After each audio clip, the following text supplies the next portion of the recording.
नमस्कार। मैं सरोज शुक्ला ज़िंदगी के फ़लसफ़े में आप सभी का स्वागत करती हूँ। आज ललही छठ का व्रत है मेरा और देखिए कैसे पूजा पाठ सब कुछ मैंने किया। सुबह घर पूरा साफ़ करना, नहाना धोना, उसके बाद पूड़ी में जो है 6 जोटा अर्थात 12 पूड़ी बनाया। दूध दही भैंस का, दही और दूध घी सब भैंस का लगता है, इसमें गोबर भी भैंस का ही लगता है।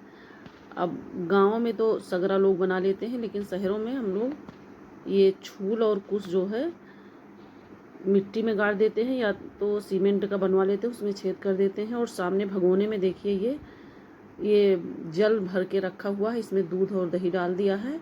और हम लोगों के यहाँ जब लड़का होता है तभी जो है जो गौर और सुपारी बनाई जाती है। और ये कपड़ा तब से हम लोग पूजा के दिन निकालते हैं और उसको फिर बांध करके रख देते हैं। इसको हल्दी में जो है हल्दी वाले पानी जो है ये कटोरी में दिखाई पड़ रहा है, इसमें से पूरा भिगो लिया है और इसको उड़ा दिया। और काजल भी तुरंत जो है दीपक बना करके उस पर कोई बर्तन आप उल्टा कर दीजिए, जैसे कलछी वगैरह दीपक के ऊपर, तो थोड़ा सा काजल पड़ जाता है। वही काजल हम लोग इस कपड़े में टीकते हैं। तो ये देखिए इसमें घी और गुड़ का जो है 6 टीका लगाया जा रहा है। 6 टीका लगाने के बाद इसी के ऊपर सिंदूर लगाएंगे और 6 टीका अलग काजल का लगाएंगे। इस तरह जो है, और तिनी का चावल और महुआ रहता है। इसमें खेत में जो जोता बोया जाता है वो अनाज या वो चीज़ें नहीं लगती है और ना हम उसको खा सकते हैं। उसको खाना भी नहीं चाहिए, नहीं तो हमारा व्रत जो है खंडित माना जाता है।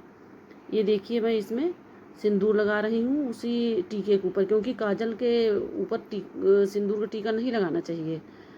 ये गौर सुपारी मेरी रखी हुई है, जब मेरा पहला लड़का हुआ था तभी से गौर सुपारी को मैंने बांध के रख दिया था इसी कपड़े में। दूसरे दिन जो है, आज जैसे पूजा है तो कल सुबह जो है हम इसी कपड़े में बांध करके इसको रख देते हैं। साल भर बाद फिर इसको हम निकालते हैं। और घी और गुड़ की आग देखो ये सुलगाया हुआ है, उस पे जो है अगियार भी होती है। जल बगल में रखा जाता है जिससे हम लोग आचमन देते हैं। इस तरह देखो हमारा ये सगरा तैयार है और सारी सामग्री भी तैयार है। महुआ का पत्ता जो है उस पे जो है पूड़ी को मैंने रखा है, एकदम साफ दिखाई पड़ रहा है। 6 पूड़ियाँ हैं, फूल चढ़ाया हुआ है, घी का दीपक जल रहा है। और इसमें जो है महुआ की अगर दातून मिल जाती है तो उसी को दातून महुआ की ही करनी चाहिए। इस तरह सारी पूजा विधि करना चाहिए। और गांठ देखिए, इसमें हम 6 गांठ लगाते हैं, एक हाथ से ही गांठ लगाना चाहिए। और शाम को 5 गांठ तो हम कहानी हाथ में लेते हैं, वो तिनी का चावल और महुआ लेते हैं, कहानी हम सुनते हैं। उसके बाद पूजा जब ये ख़त्म हो जाती है तो 5 गांठ छोड़ देते हैं और एक गांठ हमारी बची रहती है, जिसको हम शाम के टाइम जो है इस गांठ को भी छोड़ देते हैं। और ये देखिए मैं पूजा जो है, पूजा होने के बाद जो है महुआ और थोड़ा सा वही तिनी का चावल हाथ में लेकर के कथा मैं कह रही हूँ, क्योंकि घर में कोई है नहीं, इसलिए जो है कथा खुद ही कहना पड़ रहा है।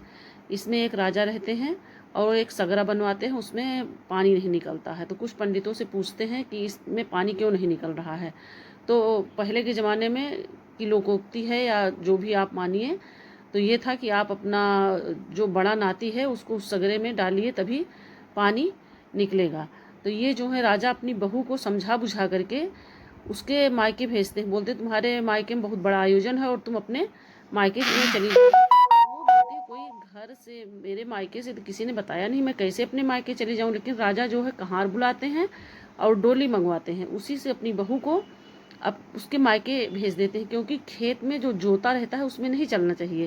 तो इसलिए मेड़ के द्वारा वो कहार जो है उसको लेकर के उसके मायके जाता है। लेकिन वो वहाँ पे देखती है, वहाँ पे बाजा बज रहा है, सोहर हो रहा है, गाना हो रहा है, तो वो बोलती है कहार से कि भैया वापस चलिए, क्योंकि ये हमारे ससुर जी जो है इन्होंने किस लिए मुझे भेजा था मुझे पता नहीं है, क्योंकि यहाँ तो सारा सब कुछ खुशहाली छाई हुई है और मैं यहाँ पे आ रही हूँ।